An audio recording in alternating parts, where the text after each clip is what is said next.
حضرت ابو بکر صدیق رضی اللہ تعالیٰ عنہ بیٹھے تھے تو ایک شخص نے معاذ اللہ انہیں برا بھلا کہنا شروع کر دیا۔ کمال کی بات یہ کہ اللہ کے رسول بھی تشریف فرمائے، دیر تک کہتا رہا، صدیق اکبر سنتے رہے۔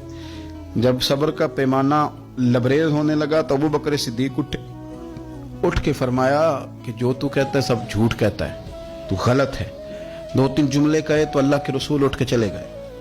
صدیق اکبر کہتے ہیں پیچھے دوڑا، یا رسول اللہ صلی اللہ علیہ وسلم جب تک وہ بولتا رہا آپ تشریف فرما رہے اور میں نے 2 باتیں کی تو آپ آ گئے، تو کریم نے گویا حضور فرمانے لگے تو اپنے آپ کو لوارث سمجھتا ہے؟ او خدا کے بندے، جب تک تو چپ تھا نا، رب نے تیرے سرانے فرشتہ کھڑا کیا ہوا تھا جو تیری طرف سے جواب دے رہا تھا۔ تو کیا سمجھتا ہے کہ لوارث ہے تو؟ فرشتہ کھڑا تھا جو جواب دے رہا تھا، اور میں خوش ہو رہا تھا سن کے کہ دیکھو میرے ابو بکر کی شان، رب نے اس کا دفاع کرنے کے لیے فرشتے کو بھیجا۔